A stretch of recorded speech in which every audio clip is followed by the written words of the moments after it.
Bora, gente, animar para essa aula, vamos colocar mais alegria aqui. Para quem tá falando que eu sou surfista, eu sou professor, viu? E a blusa é minha, a aula é minha, eu sou autoridade. Acabou, vamos começar. Pronto, já animei. Pronto, vamos para a aula. Sujeitos e partes do processo, nono período aí, processo do trabalho, viu? Eu vou mandar a apostila agora, com essa parte aí, essa aula. E as dúvidas serão retiradas na aula de quinta-feira, de 8 às 40, para o turno da manhã e outro horário para o turno da noite. Vamos lá? Depois de nulidades, partes e procuradores. Vou mandar essa apostila do jeitinho que eu estou explicando, viu? Estou refazendo todas as apostilas para ficarem bem ao agrado do cliente. Sujeitos do processo e sujeitos da lide. Qual que é a diferença, meus amigos? Quando duas pessoas estão em conflito, os interesses são interesses próprios, são interesses dessas pessoas que estão em conflito, certo? Então, quando eu procuro o Poder Judiciário para defender esse meu direito, e essa pessoa que foi chamada a ser ré para opor a sua vontade ao direito daquela pessoa que moveu a ação, eu tenho então aí, defesa de direito material. Então, eu estou buscando relação de emprego e o empregador está falando que não existe relação de emprego. Quem detém direito material aí? O autor e o réu. Esses dois sujeitos, então, eles são sujeitos da lide, eles são sujeitos do conflito, porque simplesmente eles que têm domínio sobre aquele direito. Tanto é que o artigo 18 do CPC ele traz aquela regra lá, ninguém pode defender direito alheio em nome próprio, salvo nos casos permitidos no ordenamento jurídico, que foi uma mudança também com a reforma trabalhista, que antes falava na lei, agora ordenamento jurídico. Então, sou eu, praticamente, a pessoa legítima para defender o meu interesse, o meu direito material dentro de uma relação jurídica. Então, nesse caso, eu serei sujeito da lide, também chamada de sujeito da demanda. E os sujeitos do processo? Qual que é a distinção? Nos sujeitos do processo, eu simplesmente não tenho apenas aquelas pessoas que defendem o seu interesse, que são os sujeitos da lide. Eu tenho nos sujeitos do processo, todos aqueles que vão, de alguma forma, participar do processo. Então, os sujeitos do processo têm um conceito muito mais amplo do que sujeitos da lide. E eu coloquei quais são os principais sujeitos do processo. Primeiro, nós temos, claro, as partes autor e réu. No direito do trabalho eu falo em reclamante e reclamado, mas eu sempre aconselho falar em autor e réu por uma peça, alguma coisa assim, vocês vão escrever bem mais rápido a palavra autor e réu. Tudo bem? As partes autor e réu sempre são interessadas, elas são parciais e isso é uma das razões para elas não firmarem um compromisso de dizer a verdade. Se lembra aquela aula lá espetacular que eu falei? Que o compromisso de dizer a verdade é apenas para as testemunhas, tá certo? As testemunhas devem ser imparciais. Já as partes não. As partes, elas são parciais, pois têm interesses próprios. Tudo bem? Depois das partes autor e réu, eu falei aqui em juiz. O juiz, então, é representante do Estado, né? Ele que vai compor o conflito, vai substituir a vontade das partes e vai agir para existir a proteção da tutela jurisdicional. Bem que proteção e tutela são a mesma palavra, né? O juiz, se ele é imparcial, se o juiz ele não pode agir em vontade própria ou no interesse de uma das partes, eu só posso dizer que o juiz é um sujeito do processo, tá certo? Sujeito do processo. Trouxe aqui, marquei de azul, mentira que estou marcando agora, que eu sou uma pessoa sincera. Os terceiros intervenientes também são sujeitos do processo e da lide, viu? Então os dois têm interesse e também vão participar do processo de uma forma mais ampla. Vamos lá? Também são sujeitos do processo. Vamos lá. Auxiliares da justiça. Então, nós temos lá os contadores, os oficiais de justiça, os distribuidores das ações. Quem mais? Aqueles juramentados a traduzir alguma língua que o juiz não saiba, que as partes não saibam. Eu mesmo falo muito bem inglês, fluente, e eu sempre fui juramentado para traduzir. Falo 12 línguas, inglês, português, francês, viu? É assim, demais. Então vamos lá, são também sujeitos processos aos auxiliares da justiça, mas não tem qualquer interesse jurídico na lide. Lógico, gente, eu tenho interesse algum na lide? De forma alguma, só estou lá para cumprir o meu papel de oficial alto, forte e destemido. Nós temos então, primeiro, os sujeitos permanentes, aqueles que sempre vão atuar no processo, em regra são nomeados por concurso público. Então eu coloquei aqui, ó, secretário de audiência, oficial de justiça, distribuidor, contador. Depois eu tenho o segundo tipo de sujeitos, os eventuais, que vão ser chamados de forma eventual. Aquela pessoa que é juramentada para traduzir uma língua, aquela pessoa que é chamada para ser amigo escure também, todos esses aqui, ó, peritos, tradutores, intérpretes, que são chamados de forma eventual, eles serão então apenas sujeitos do processo, regra número 2. E depois nós temos aí permanentes eventuais e terceiros. Os terceiros são testemunhas, são licitantes, são os arrematantes, tudo isso aí. Tudo bem? Vou falar agora de outros sujeitos que atuam no processo. Outros sujeitos que atuam no processo. Nós temos, então, no artigo 791, os advogados que estão representando as partes. Os advogados também são chamados de causídico, de patrono, tá certo? Com base no artigo 133 da Constituição Federal, eles então mantêm a posição aí de essenciais à administração da justiça. Tudo bem? Também tem o MPT, temos o Ministério Público do Trabalho. O Ministério Público ele também é chamado de parquet, e ele pode atuar, parquet porque antigamente ele ficava sobre um tablado de madeira, ao lado do juiz, né, o parquet, e aí ficou com essa denominação. Pois bem, nós temos aqui, ó, o Ministério Público, ele pode agir de duas formas, viu?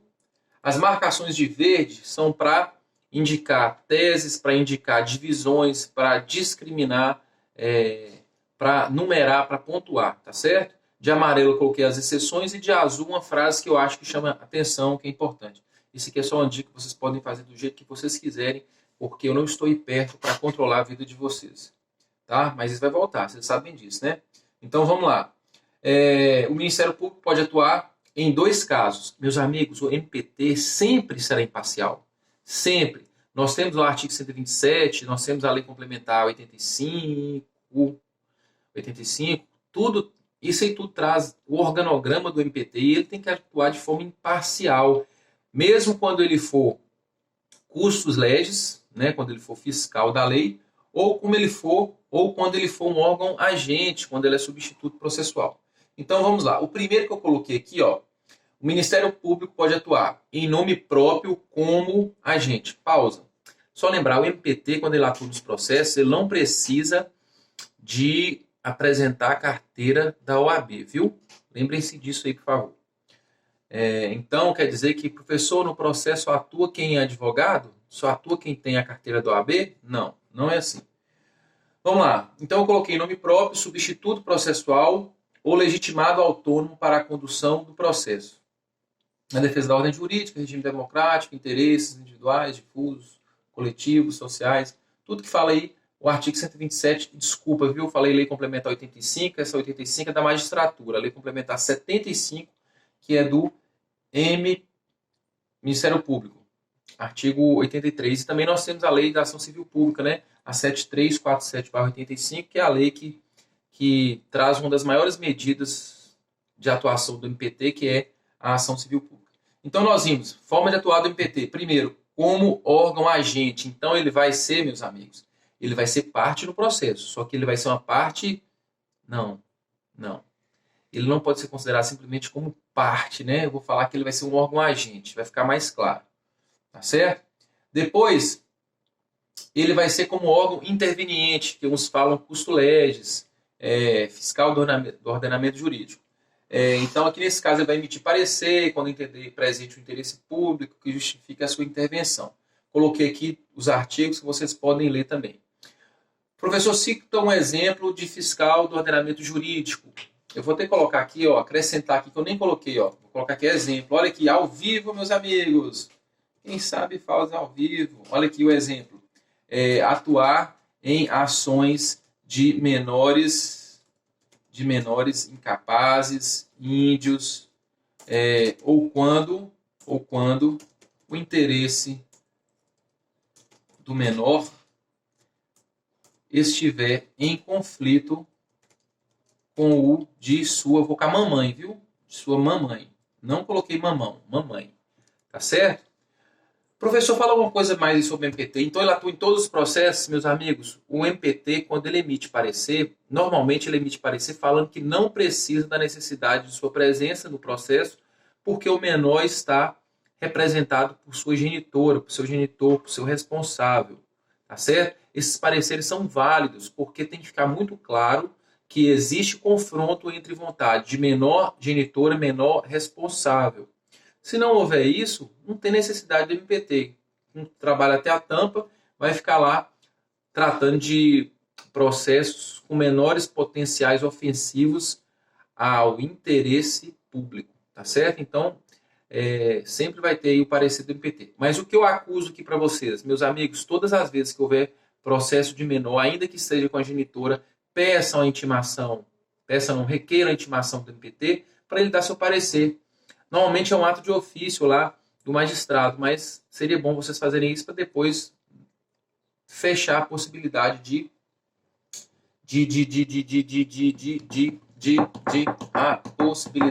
nulidade do processo. Tudo bem?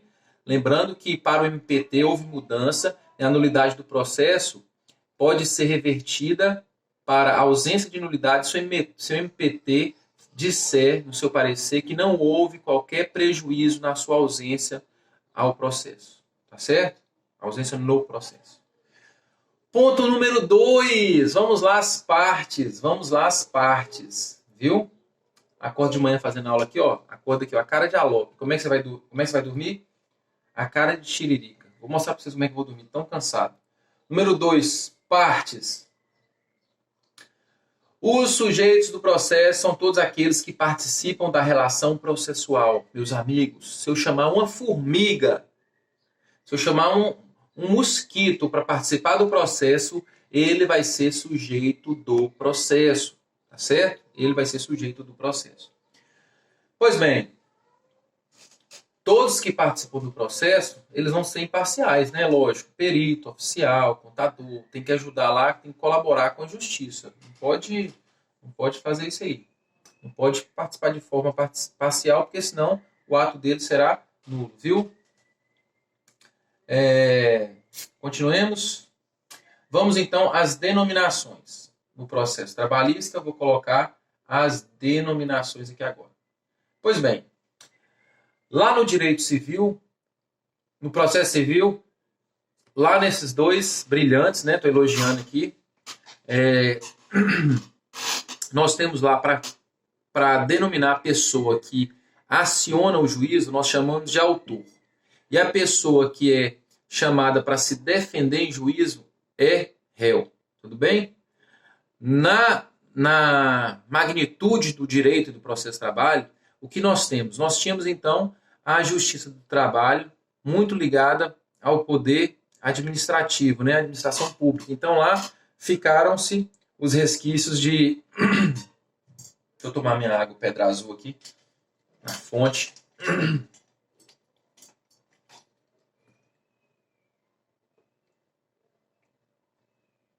Lá ficaram resquícios, então, e eu falo, então, em reclamante e eu falo em reclamado, mas não tem problema algum, em sala de aula eu sempre falo assim, meus amigos, coloquem autor e réu, porque pensa numa peça, você fica escrevendo toda hora, reclamante, reclamado, reclamante, reclamado, reclamante, reclamado.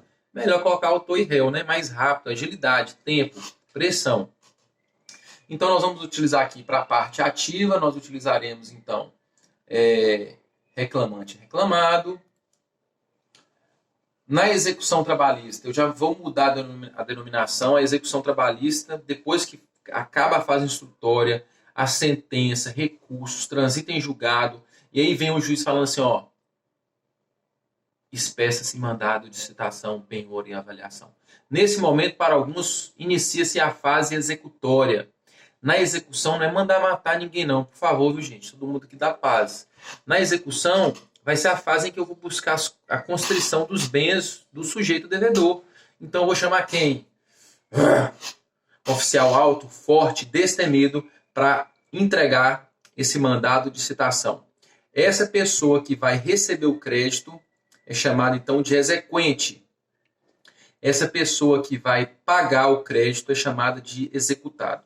Então, a partir da fase de execução, você tem que trocar a denominação e colocar, ao invés de autor, réu, reclamante, reclamado, você vai colocar exequente, executado. Nessas partes aí. Nos dissídios coletivos, como é que fica aqui nos dissídios coletivos, meus caríssimos? Nos dissídios coletivos, nós temos então aqui, ó, temos dois. Quando eu ajuizar a ação, o dissídio coletivo, como é que é aquela classificação que eu falei? Dissídio coletivo de greve, dissídio coletivo jurídico, dissídio coletivo econômico, natureza jurídica e natureza econômica. Como é que eu vou chamar então? Suscitante e suscitado. Então eu não vou falar em autor e em réu, não vou falar em exequente e executado, vou falar em suscitante e em suscitado. Tudo bem? O sindicato que mover o dissídio será o suscitante e o que receber, né, o que apenas concordar aí, vai ser o suscitado. E nós temos outro caso, inquérito judicial para apuração de falta grave. Tenho para mim que nesse caso aqui, ó, nós colamos um pouco lá do direito penal, por ser a denominação de inquérito, né? Aí nós vamos utilizar a palavra requerente e o requerido. E eu vou trazer aqui, ó, vou trazer aqui uma lembrança, viu? Gente, inquérito para apuração de falta grave, a única pessoa que pode mover é o empregador. O empregado no inquérito para apuração de falta grave sempre será réu, tá bom? Sempre será réu. Difícil ficar olhando pra gente mesmo, né, meu Deus do céu? Saudade da turma. De algumas. De todas não. Mentira. Para de ciúme, gente. Ciúme bobo. Saudade de todos, né? Todo lugar a gente vai, acha pessoas que combinam com a gente e outras que não combinam. Tá bom? Essas que não combinam, a gente faz uma oração aí para esquecer da gente. Mentira, a gente faz oração aí para quê? Quebrar a cara, tropeçar, quebrar o pé. É assim mesmo, sei que vocês são assim. Vamos lá. E agora nos recursos trabalhistas. Nos recursos trabalhistas. Olha, nos recursos trabalhistas, como é que vai ser a denominação? Sempre falo isso, né, gente? Recursos, eu vou chamar a parte de recorrente e a parte que teve, que vai receber a intimação para contrarrazoar com dois R's, o recurso aí, eu vou chamar ela então vou chamá-la de recorrido. Recorrente e recorrido. Recorrente e recorrido. E aí vem para todos os recursos, né? Se for agravo, agravante, agravado. Se for embargos, embargante, embargado. Tá? Coloquei aqui também. Chamei a atenção aqui, marquei de amarelo. Olhem só que bacana que eu marquei de amarelo. Eu vou fazer 2 aulas de 20 minutos, viu? Porque demora muito para carregar. Fica ruim. Então, olha só. Não se deve confundir parte com parte legítima. Meus amigos, parte, qualquer pessoa que eu quiser, eu vou lá e coloco lá no polo passivo da ação. E falo, ó, essa aí é a parte, foi para ela que eu trabalhei, foi para ela que eu prestei meu serviço, é dela que eu devo receber. Tá certo? Então tá passando a pessoa lá na rua, eu chamo, ô, Dona Maria, vem cá, você é parte do meu processo. Sim, parte é isso. Ela vai ser parte, vai ser um sujeito processual, porque já foi lá citada. Tudo bem? Mas simplesmente, gente, essa pessoa não tem nada a ver com a relação jurídica. Então ela é uma pessoa que não tem legitimidade. Ela não é a pessoa que deve compor o polo passivo. Então parte é diferente de parte legítima. Tá certo? Parte, então, vai ser aquela que está no processo, que foi chamada ou que acionou o juízo, e a parte legítima é aquela que deve permanecer, que deve comparecer em juízo. Tudo bem? Passemos então para o ponto 3. Próxima aula. Beijo, me liga.